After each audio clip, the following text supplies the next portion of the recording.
Today on Wake Up with Joni, we're diving into the healing power of sound with Ryan Stanley, a sound healer, yoga teacher, and the visionary behind Sacred Sound of the Soul. Ryan helps people realign their body, mind, and spirit through vibration, frequency, and intention. In this episode, we'll explore how sound impacts your physiology, your emotions, and even your consciousness, and how you can begin to use sound as a tool for transformation in your own life. You are not going to want to miss this conversation. So, Ryan, thank you so much for being here. Thank you for having me. Yeah, we've never had anybody with your focus on the podcast before. So it's kind of exciting for me. I love when new things come along. And so I'm looking forward to this. And I always like to ask, how in the world did you end up making this your life's work? I believe you were in corporate or something. And how did that evolve? What happened? Yeah, I was on kind of a cliche corporate midlife crisis story, um, on this path of realizing that I was going to have regrets if I wasn't going to change what I was doing and the way I was doing it, and I ended up taking a sabbatical from that corporate life, and then I ended up purchasing a local yoga studio that was close by my home that I was practicing yoga at quite a bit. And one of the things I noticed as I was integrating myself into this yoga world and really experimenting a lot with sound baths myself was just the amazing thing that would happen to people when sound bowls were played for them. And so especially with men, I would see them come in and they'd really want to sit in a still way. They'd start a yoga class and they'd want to demonstrate that they were ready for this yoga class by sitting there. And I'd watch them fidget and just move around quite a bit. And this happens with everyone. As soon as like a Tibetan bowl was played or a sound bowl was played, then I would see stillness come over them. And I think I was always drawn to sound and music, and just really, it was an unexpressed part of myself.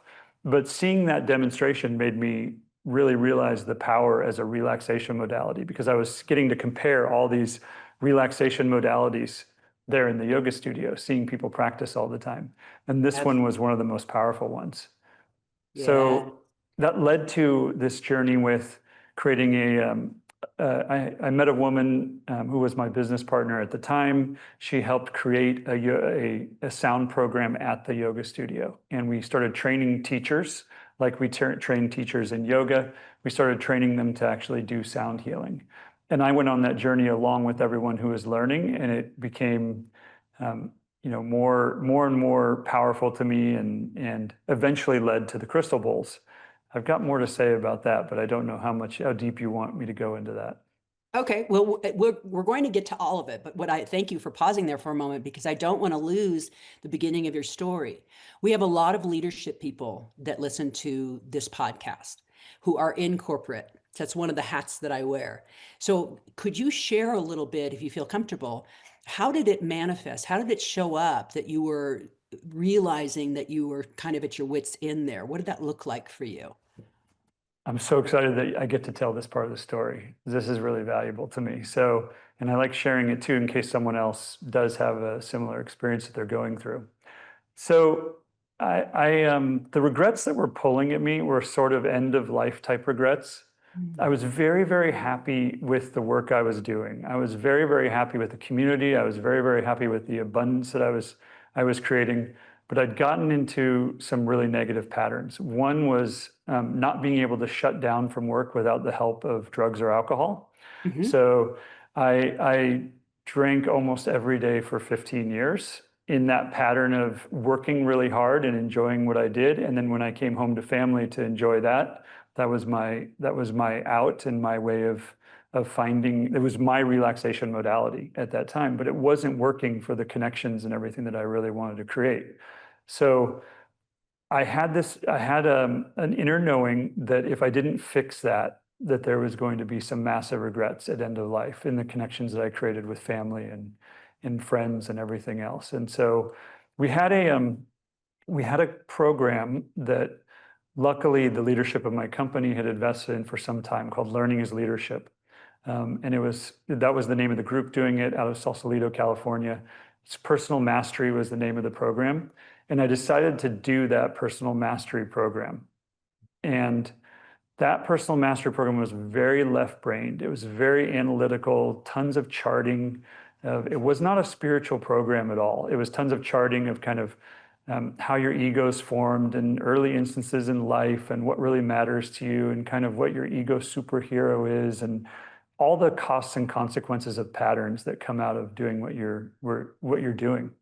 And I think my ego superhero was really for myself. And it's just, I really don't believe in the ego now. I believe in really that it's all integrated and it's all one, but it's very helpful to separate it in that context for the time I was going through this exercise. And my ego superhero would be someone who needed to be appreciated. And that was what I was working for, was that I wanted to be appreciated by my family, by everyone at work, everyone around me for the abundance that I would bring into their lives. And I thought that was my quickest route to appreciation. And I unpacked and realized there that I had to let go of a lot of those things I was doing for that purpose in order to get what I really wanted and not have the regrets. And in that seminar that I was in, a 9-day seminar, I did have a spiritual awakening. I did have a feeling, number one, that anything I wanted to change was not going to be jumping off a cliff, that I had the freedom to do it. It allowed me to let go of the addictive patterns that I had at that time. And it gave me a sense of that total freedom of I could leave my work, I could do something else, even at the risk of having the people that I wanted to love me the most for the abundance I was bringing into their lives, that it was going to be a good trade, even if I didn't get that appreciation, that my connection with them would matter so much more than that feeding of the ego I was getting from doing that corporate work. So Wow. that was a huge moment, and it set in motion. At that time, I was living in the UK and with my family, and it set in motion a whole unwinding of my corporate work into something else, which at that time I had no idea what it was going to be. So let me ask you this. I would like your wisdom on this. The corporate people out there, the people who are still in that race, should we say, how do you recommend that if they want to stay in what they're doing? Because some people have some really big jobs and they don't want to leave them, but they want that spiritual peace or they want to find peace within that journey. Do you have any ideas for them? The one thing that comes through is that I wish I had the chance to kind of a time machine, the chance to do that, to see what that would have been like. Mm, Because a lot of times I believe that I could have integrated a lot of what I did by stopping work, that type of work. And it would have been really fun to have the guts to experiment with integrating it into that type of work. And yeah, so I don't think, looking back at it, I don't think there's a necessity for leaving, but a pause, at least a sabbatical, is probably necessary in order to get there. And I think that's what I did set out to do to begin with, was just to have some time and space. I think you know very well the space is so important. Once you have the chance to do nothing for just a little bit and be in silence and be more still in your life, then many ideas come to you that just are not available in your normal patterns of everyday life. And so I guess the answer would be, don't be afraid. Don't think that you have to leave a corporate world to do it, but try to create a really good plan for creating the space for more silence, stillness, and to allow whatever those new ideas are to come in, whether it's how you're going to integrate things in your corporate life or whether you're going to leave to do something else. that's brilliant. And it's very much in alignment. We have talked about on the podcast before, that it's not about work-life balance, because we are constantly hearing work on your work-life balance. It's about the word you used, which is integration. How do I integrate? And you just gave a great piece of, or a suggestion, great piece of advice. Find some stillness. And a lot of people don't understand what that is, and they're actually afraid of it. And some of them, they push back against meditation. And we're definitely going to get to the sound piece, because that is almost, I think, easier for them because there's something happening, something tangible happening while they're relaxing and maybe finding stillness. But I love that piece. And um, you'll understand this. I work with a corporate leadership company, and the man who owns it, as when he goes, I don't know why I'm hiring you to come in, but I just get you need to be here. And we're very different. You know, he's very much in his left brain, and I'm in the right brain, and we both honor that. But it makes us much more powerful with people who have never had contact, maybe with somebody like you, or yoga, or the idea that you can slow down and be in the silence and be quiet. So thank you for opening that whole conversation. I think it's very valuable and very powerful for people. So let's get to the sound healing. I would like to know, what is your definition? What is it exactly? Just go in sound healing 101. No, pretend nobody knows what it is. So what would you say to those people? Well, first, from the left brain perspective, it is just another relaxation modality. That's what, you can kind of, if you're trying to analyze what it is in the spectrum of different wellness opportunities that you have, it is another possible relaxation modality. And recent relaxation modalities are so important because they engage restorative biology. Like if you just want to stay in the physical world, your ability to relax is going to be very important to your ability to heal yourself, to nurture yourself, because we just we don't heal or restore ourselves when we're in the constant pattern of stress and the constant pattern of elevated sort of consciousness where we're just constantly worried about what's going to come next, and we're triggered by the next chime on our phone when a text comes in and everything else. So sound healing is another way, besides meditation and shavasana and yoga, or it can be combined, or many other relaxation modalities that you might find out there. Now that's kind of the left-brained research-based side of it. Now the right-brained, or more mystical and new age spirituality side of sound healing could be so much more.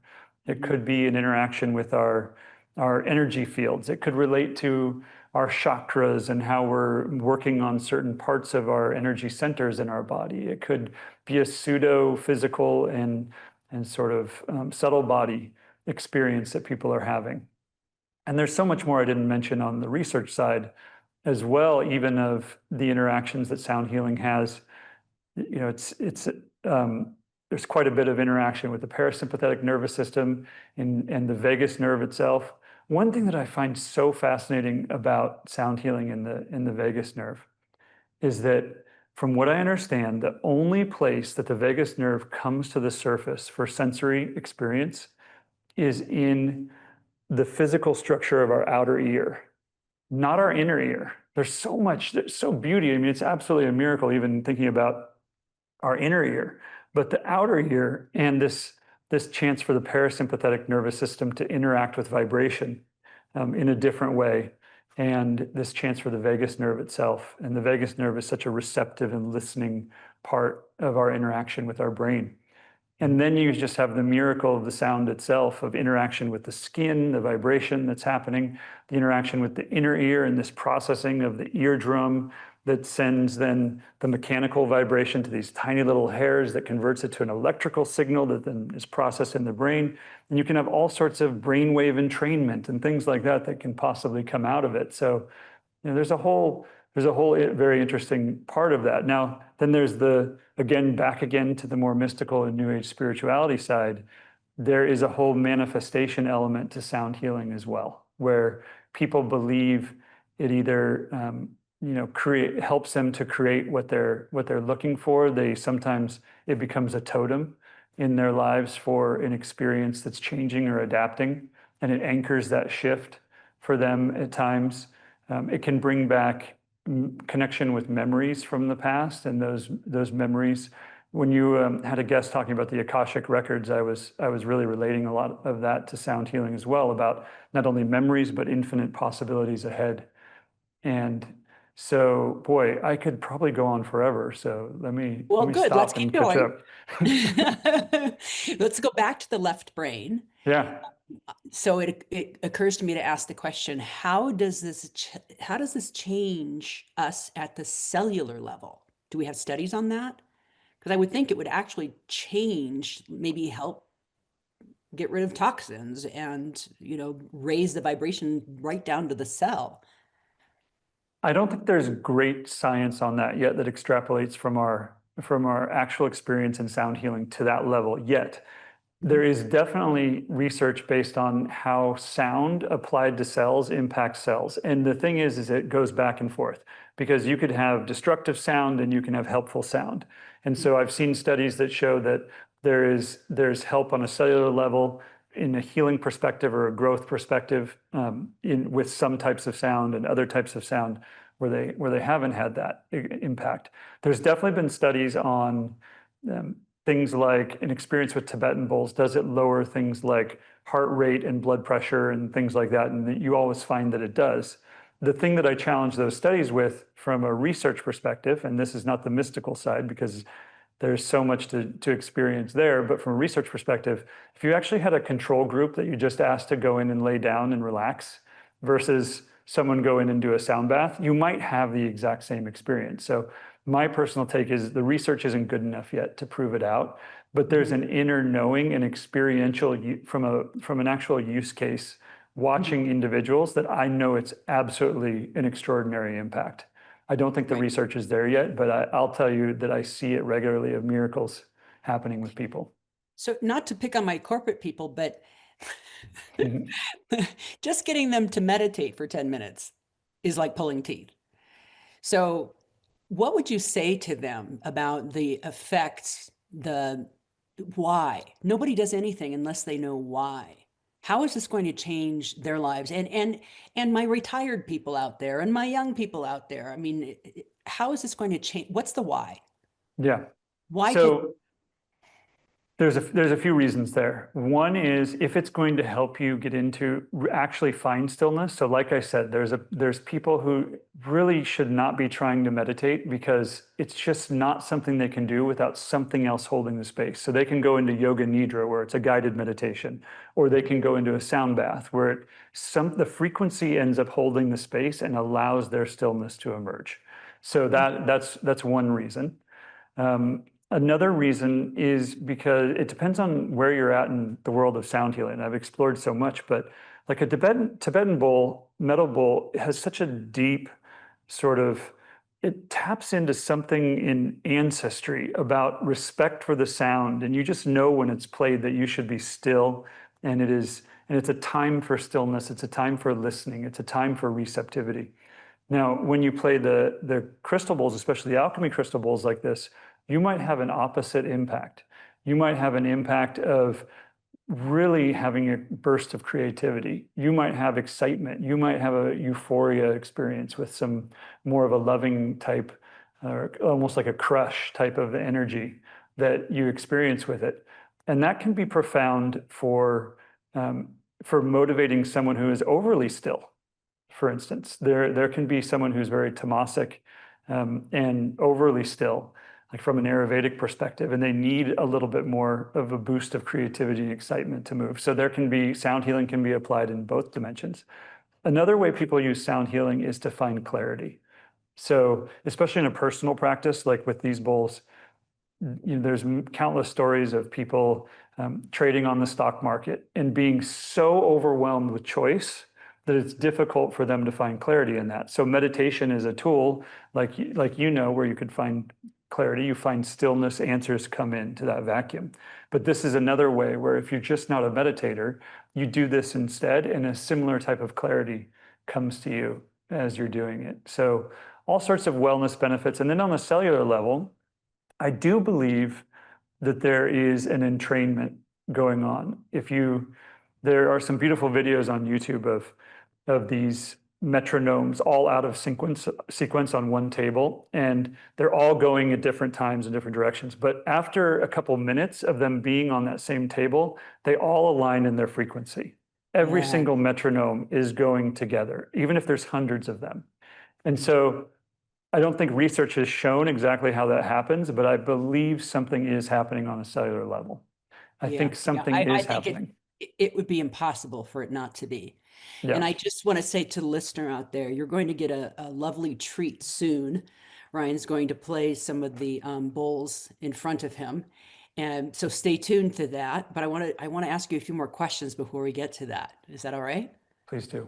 Okay. So what is the difference between music therapy and sound healing? Do you know?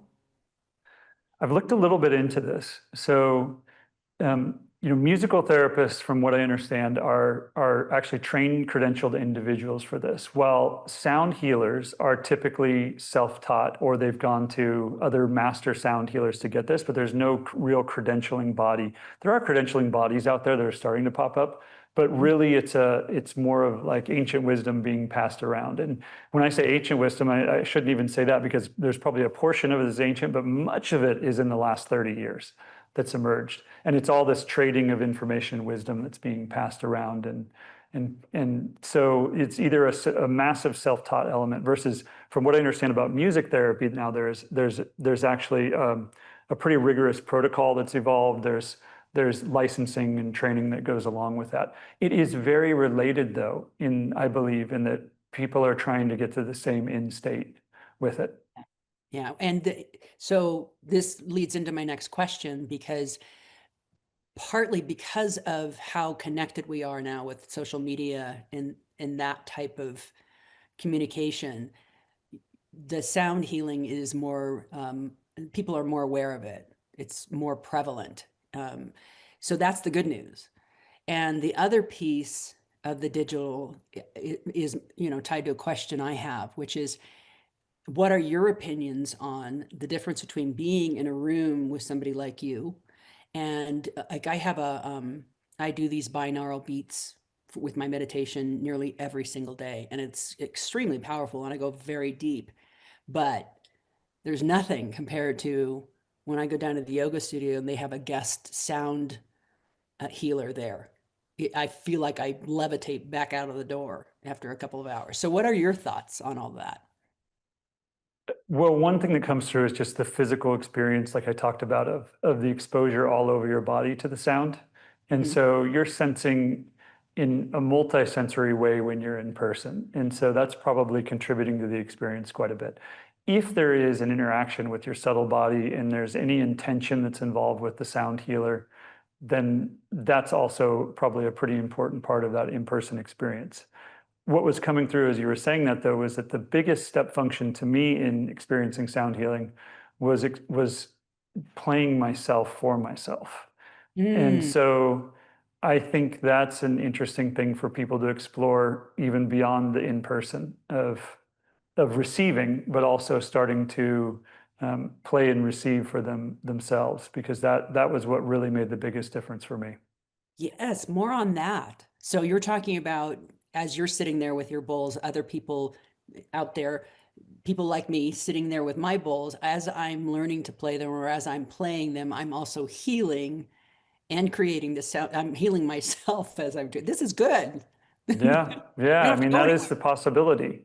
It Yeah. was, it really was the breakthrough for me when I talked about at the yoga studio. We had this sound program that we had created with my business partner Amanda at the time, and she had brought the manufacturers of these crystal bowls in there, and I was on a path of doing something much more masculine, and I was saying, I looked at these instruments and I really thought that people liked them just because they were pretty. Yeah. And I thought there was no substance to them.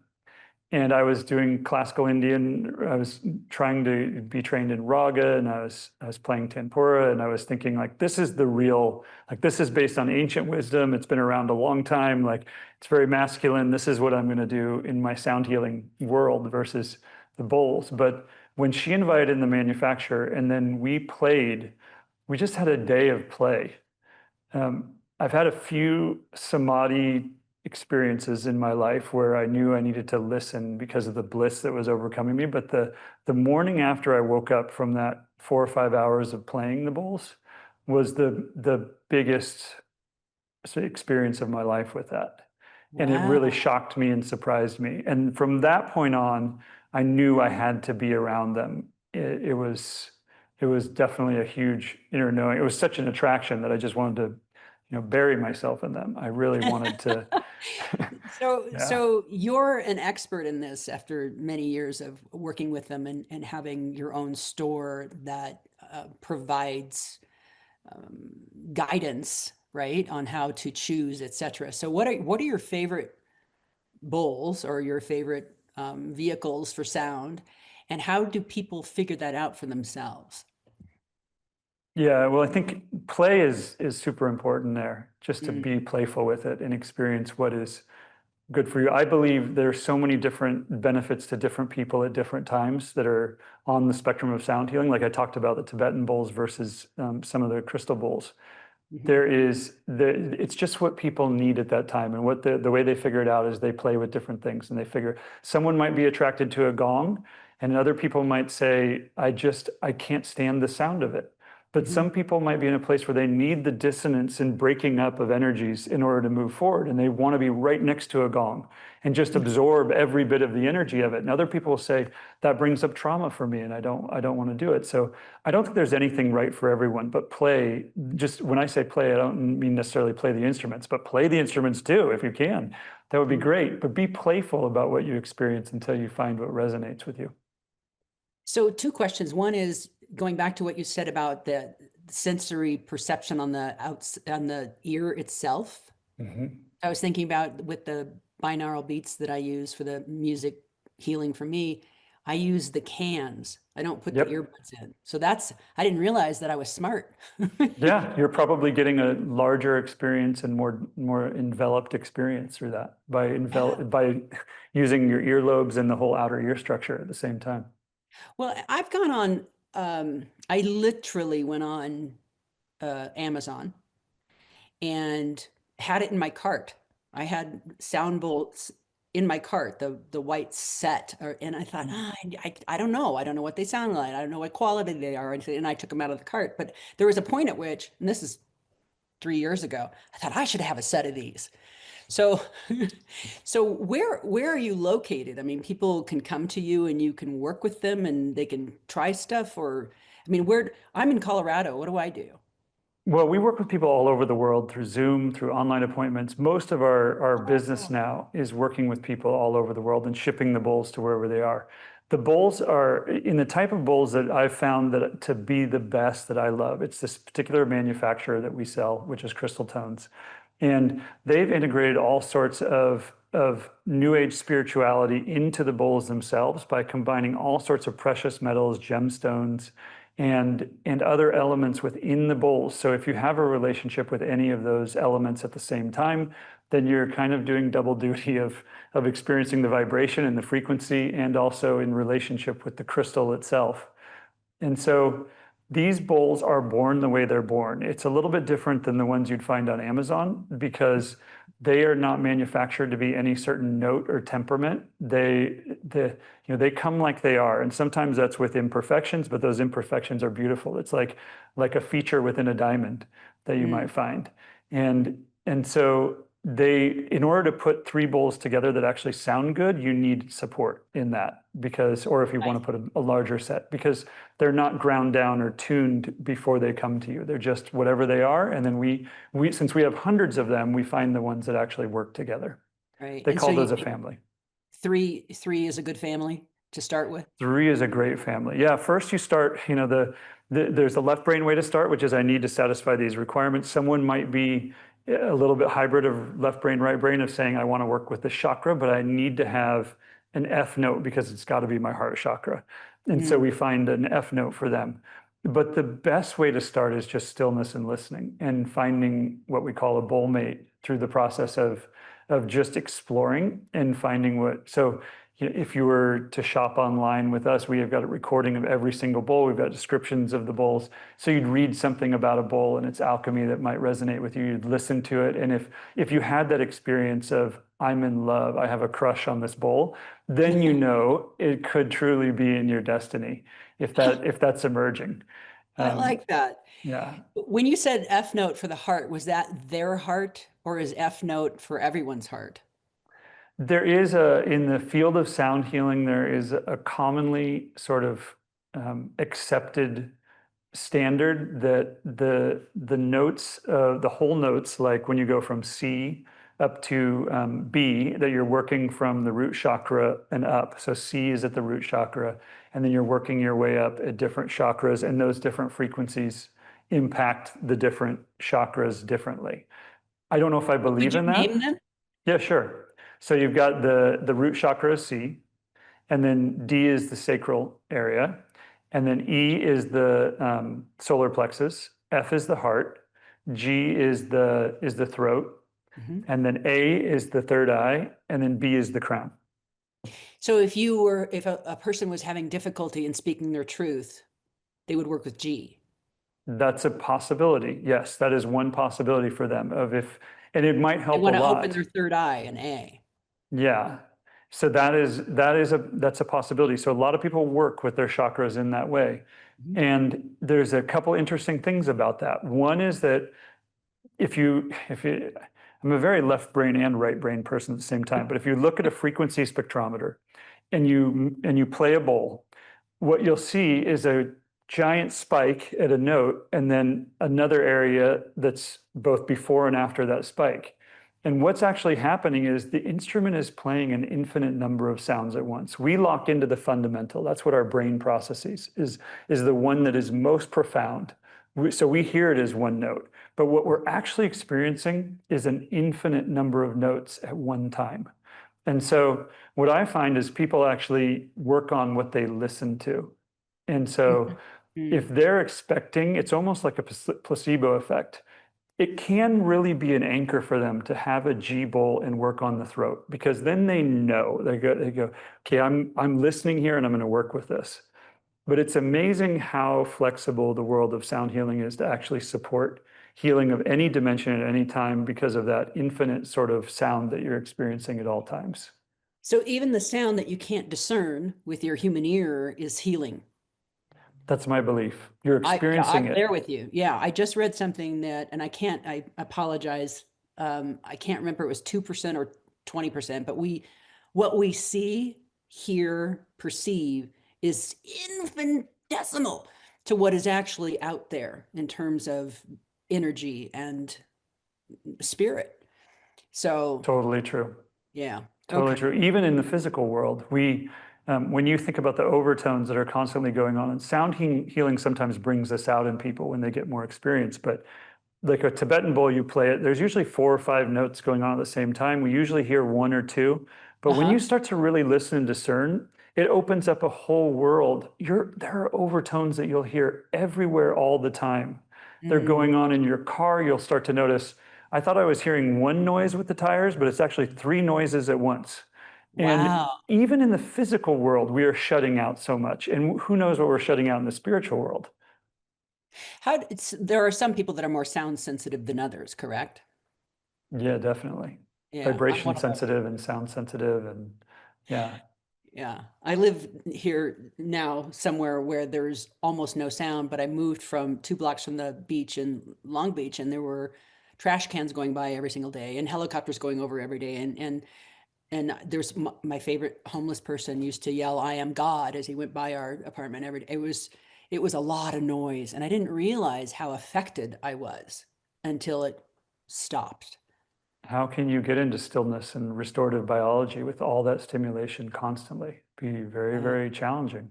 we have to be very mindful to create those moments, those spaces, and then what you were talking about in the beginning with the when people choose their vacations, maybe part of that needs to be really, really quiet.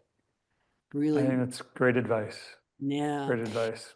So you said a word, trauma, which has been talked about a lot, and rightly so, and yay, um, because it not that it normalized, but in a way it made it okay for people to go, wait, maybe I've got some of that going on, and most of us has something from somewhere when we're 2 or 10 or whatever. So many ways to deal with that, and especially um, if it's profound trauma. But how would sound healing help a person who is living with that? This is a good time for me to say a little bit of the I don't know, because Okay. I'm not an expert in dealing with trauma, and it's not an area where I have like the authority to be in a scope of practice with Yeah. that. But I have seen, so there's always a but after I say I don't know, but I get that from one of my teachers, Joe Barnett, but one of my yoga teachers, he's so great about saying I don't know. Um, but I do see that quite a few people actually have I guess what's coming through really is finding a part of themselves that they sort of let go at one point in time of magic or sort of seek.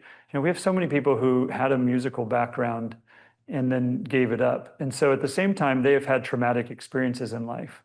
And finding something again where they meet sound and frequency and resonance and they're doing it themselves is a healing part of that journey itself, of Mhm. finding some magic. So I guess that's the part of it that I know and I've witnessed, is that when people find the magic, that there's a healing component to that, even if with people with pretty extensive trauma. I love that when people find the magic, which can be just a moment of safety or a moment of, oh, that's so healing as well. Um, what are some misconceptions that you've run into about the sound healing? Any? Well, I think that that relationship of that we have to establish a note to a chakra or a note to the endocrine part of the endocrine system or Mm. something. I think there's way more flexibility with that. Um, I think let's see if there's any else that come through with sound healing.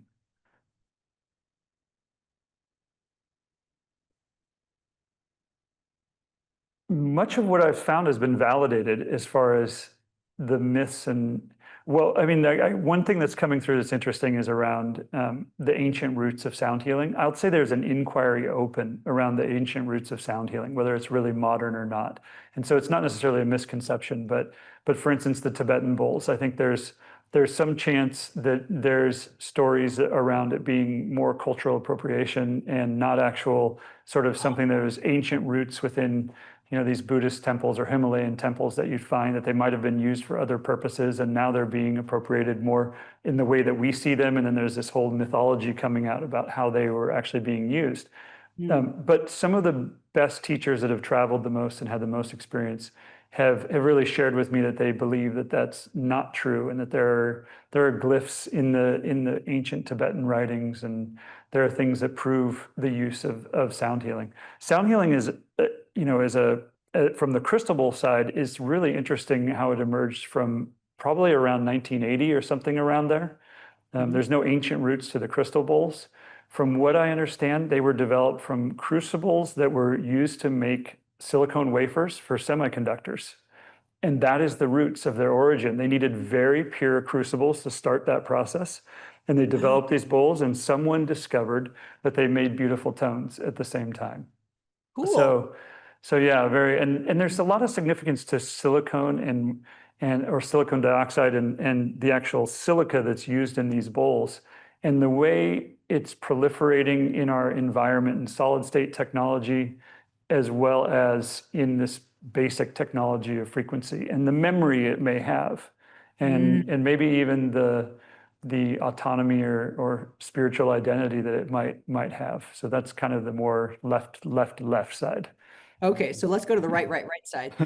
Uh, so two things that came in as you were talking that I want to ask. One is there a time cycle that is best? Is it a 20-minute cycle and then you shift to a different bowl or shift to a different um, cadence? I mean, how do you work with that? When you're practicing yourself, you should work very intuitively with that. It could be Okay. as short as 30 seconds, or it could be as long as a couple hours. Mhm. But that intuitive exploration is your guide when you're doing it personally. When you're working with a sound bath and you're working with other people, you're also channeling the entire time. You're looking for that intuition as a guide. But generally, you are through your belief system and your value system, you're triggered in thinking, I'm not entertaining people. And Yeah. you're more likely to move on way before you should. So Oh, as oh, a practitioner, you should give it 5 times more space than that kind of ancient or that old belief system is telling you that you need to entertain people. You should hold a I, lot more space. I think you may have answered something for me because I believe it takes about like a trance cycle is about 20 minutes. So if you shift or do something different before the 20 minutes is up, it can be a little jarring. It's No? true. And the secret, the sound healer's secret to really deep relaxation for people is repetitive sequence Got as it. well. Repetitive sequences of tones create a sense of safety for people, and it creates deep relaxation. And actually, the more monotone, the more deep the relaxation can go the fastest, where we think we need to entertain people. But if you're really looking to work with holding space for people to deeply relax, repetitive sounds and longer monotone sounds actually bring relaxation. That's what brings on the snoring the fastest in the room. The snoring? The snoring in the sound bath. Okay. Okay. Well, I'm going to ask your advice on this one. I'm getting really excited to experience you, the demonstration.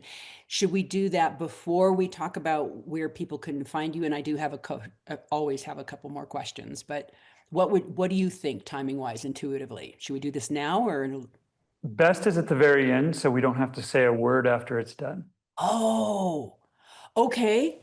Thank you. I'm glad I asked that. Okay, so here's my other question. How do people, so they, as you say, the intention is put into the bowls. There it sounds like there's a very mindful process for these bowls in particular.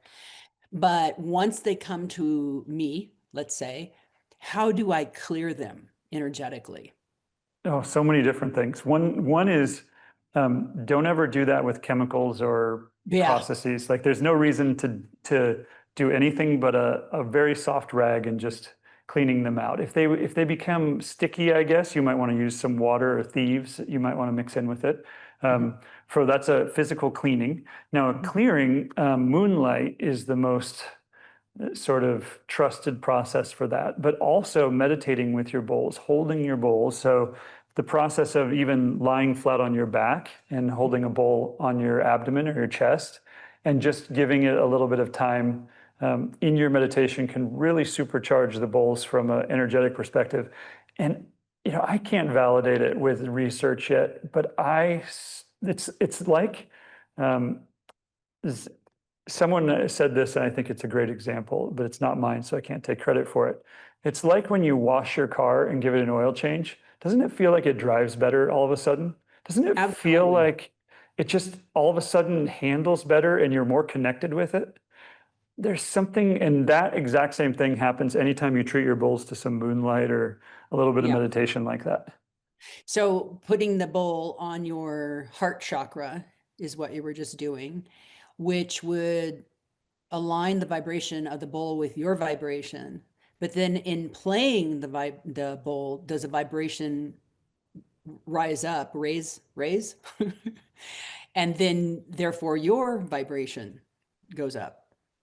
Am It, I onto it, something? I definitely think so. There is a relationship with sound healing, and this is why playing yourself is so important because you don't really get to practice this when someone else is doing it for you. But Mhm. there is such a relationship of giving and receptivity in this, and so that's where you really tune into the beauty of sound healing. Is this? I'm giving it a vibration, and it's giving me a vibration.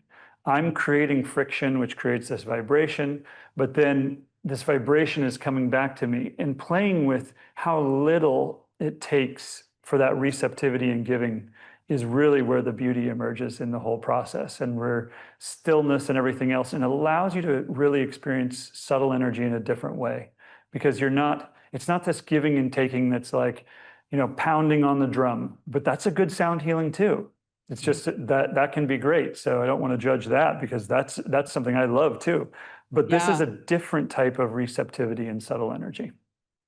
So one could take a sound bowl to the nursing home and play that for the people there. It would be less entertaining than the line dancers that go, maybe, but it would be healing. Or, and this is what I wanted to ask you, do you have children? Do you do this as a family? Yeah, I have teenage boys and then a young daughter. And my young daughter is very interested in this. My teenage boys are in a stage where they need to find their own path. And Oh, yeah.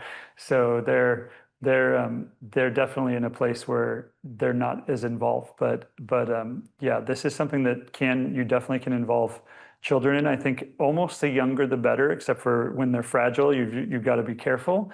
But Yeah. once they reach that state when they're open and receptive and they can be a little gentle, then gosh, it's a beautiful thing to see. Yeah, I would think it would be a really lovely way to have a family gathering each week. Like you could do bowls and then you could do the truth stick or something where the family unit is connecting. I wish I was more conscious when my kids were small in terms of creating that kind of tribal connectivity so that that's where they want to be. So anyway, I think it's a great idea. You People do should. have many inspiring ideas. You're making me feel a little ashamed that I'm not out doing all that already, Oh my. because they're so good. Your ideas are Yeah. wonderful. Well, we don't believe in that word, so just rip that right out of your head. We're Thank you. very happy to have this conversation, and um, I just we talked about it before we started the podcast. I love doing this. I love connecting with people like you, and it makes me happy. But that was a nice thing to say. Thank you. Me too. I'm so thrilled to be a part of your guest community here. Thank you. So, what have I missed in terms of asking question? What fabulous question would you like me to ask you? It's what's coming through is I'm very satiated with everything I've been able to talk about, Okay. and I think we've left enough inspiring threads for people to follow up on with all the possibilities here. So it Okay. feels it feels it feels done. Fabulous. Okay. If I have permission, I do want to ask you one more question. But before we do that, please let the listeners know where they can find you if they want to connect with you and ask you more and maybe get their own set. Yeah, no problem. We would love to help anybody who's interested in exploring this. We are at sacredsoundofthesoul.com. Uh, Sacredsoundofthesoul.com. And you'll see all the beautiful bowls there, and you can get in touch with us there. yes, and you have little videos and things like that they can explore as well. I will put that in the show notes. Yeah, Uh, we've got an immense amount of educational content that's available for free, as well as lots of videos and things there. okay. And then I want to ask you one more question and then I have an outro. Should we do the sound bowls after the outro so people can just That zen them? sounds great. That Okay. sounds great. Okay, here's the last question for you. How do you recommend that the listeners go out and live their most alive lives?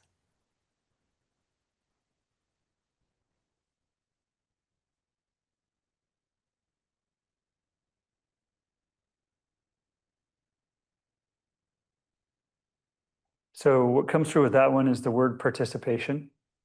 And so, it's part of my personal journey was really coming to a strong realization that it wasn't about finding an answer or truth that was going to satiate me. I was really not prioritizing the right things when I was doing that. And I was letting go and missing out on the participation with everything day to day. So my biggest takeaway from that, and from my teachers who have given me that as well, would be prioritize participation. Nice. Participate and prioritize it. Love it. Bam, bam. Thank you so much for being here. I really enjoyed our conversation. I think it's very valuable, and I'm going to look into this stuff for me.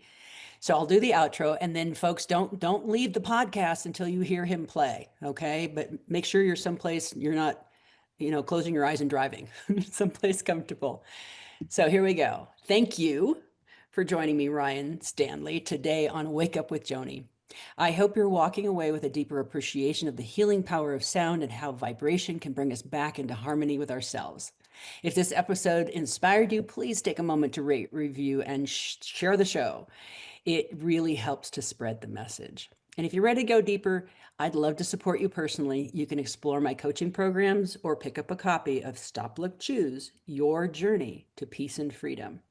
Or even join me. I'm going to do that again. No problem. And if you're ready to go deeper, I'd love to support you personally. You can explore my coaching programs or pick up a copy of my new book,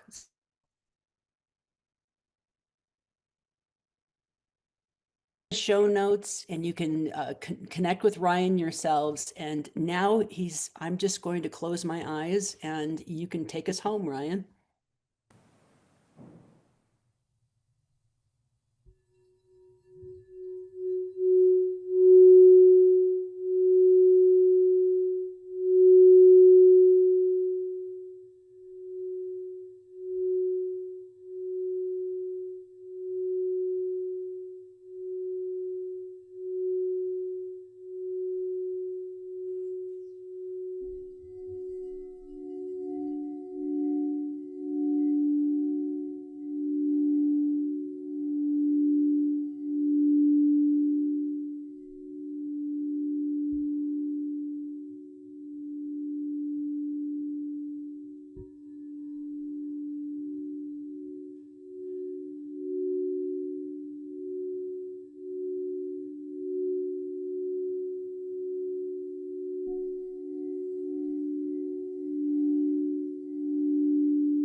Thank you.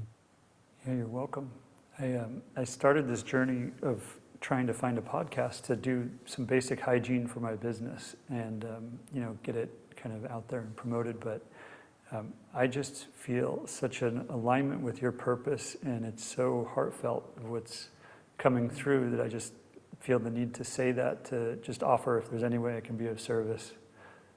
In the future, please let me know. I feel like there's something there that I can't quite grasp of what that thread of possibilities is, but something that might emerge in the future based on just the brief amount I've gotten to know about you in the few podcasts I listen to. Thank you. Yes, I feel the same connection. And if it comes to mind for either of us, let's connect. And I do actually want to look into getting my own bowls. So I'll be contacting you for that. Cool. That would be super Yeah. sweet. Yeah. Such a blessing. Thank you so much for spending your time. Yeah, thanks for doing this. I think it's wonderful what you're doing for the world. Thank you. Likewise. Okay, well, have a beautiful day.